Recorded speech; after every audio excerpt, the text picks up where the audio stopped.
కేంద్ర ఆర్థిక మంత్రి నిర్మలా సీతారామన్ ప్రవేశపెట్టిన బడ్జెట్ బడుగు జీవికి ఎలాంటి ఆనందాన్ని కలిగించలేకపోయింది. ఈసారి బడ్జెట్లో సామాన్యుడికి బహుమతుల కంటే వాతలే ఎక్కువగా కనిపించాయి. 2 వస్తువుల రేట్లు తగ్గిస్తే 4 వస్తువులపై రేట్లు పెంచేలా బడ్జెట్ ఉంది. అటు వ్యాపారులు, పారిశ్రామికవేత్తలు కూడా ఏమంత సంతోషంగా లేరు. ఓవరాల్గా చూసుకుంటే బడ్జెట్లో భారీ ప్రకటనలు లేవు. వ్యవసాయ రంగం నుంచి పారిశ్రామిక రంగం వరకు ఎవ్వరికీ చెప్పుకోదగ్గ స్థాయిలో కేటాయింపులు, గుడ్ న్యూస్లు లేవంటున్నారు విశ్లేషకులు.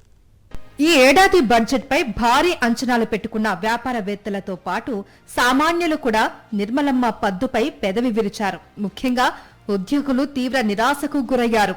వాళ్లకు ఎలాంటి పన్ను మినహాయింపులు లేవు. దీంతో సహజంగానే స్టాక్ మార్కెట్లు కూడా ప్రతికూలంగా స్పందించాయి. బడ్జెట్ ప్రసంగానికి ముందు బాగున్న సెన్సెక్స్, నిఫ్టీ ఆ తర్వాత భారీ నష్టాలతో ముగిశాయి.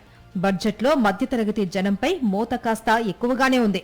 ఆదాయపు పన్ను వివరాలు సరిగ్గా చూపని వ్యక్తులకు జరిమానాను 100% పెంచారు. ఏవైనా చరాస్తులు వెల్లడించకపోతే వాటిపై కూడా ఫైన్ భారీగా పెంచారు. ఇక స్టాక్ మార్కెట్లో పెట్టుబడులు పెట్టే సామాన్యుడిపై కూడా భారీగా పన్ను పోటు పడబోతుంది. వ్యక్తిగత ఆదాయపు పన్ను విషయంలో ఎలాంటి కీలక ప్రకటనలు, ప్రయోజనాలు లేవు. భారతీయ మధ్యతరగతి జనాన్ని ఇది తీవ్రంగా ప్రభావితం చేస్తోంది. బడ్జెట్లో స్థూల రుణాలు 17.2 లక్షల కోట్ల రూపాయలుగా నిర్ణయించారు. అంచనా వేసిన రుణాలు మాత్రం 16.5 లక్షల కోట్ల రూపాయలు. అంటే అంచనా స్థాయి కంటే ఎక్కువగా రుణాలు ఉన్నాయన్నమాట.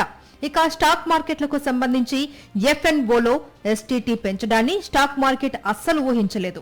రాబోయే రోజుల్లో స్టాక్ మార్కెట్లలో లిక్విడిటీని ఇది తగ్గిస్తుంది అని అంచనా వేస్తున్నారు ఆర్థిక రంగ నిపుణులు. దీనికి తోడు మూలధన లాభాల పన్నులో ఎలాంటి మార్పులు చేయలేదు కేంద్రం.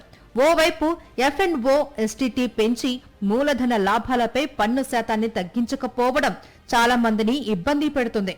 బడ్జెట్ పై విమర్శలు వెల్లువెత్తడానికి ఇది కూడా ఓ కారణం. కొన్ని నెలలుగా భారత్ పై పన్నులతో విరుచుకుపడుతుంది అమెరికా. ఇప్పటికే చాలా రాష్ట్రాలలో టెక్స్టైల్, ఆక్వా రంగాలు దెబ్బతిన్నాయి. ఇతర రంగాలపై కూడా అమెరికా ప్రభావం ఉంది.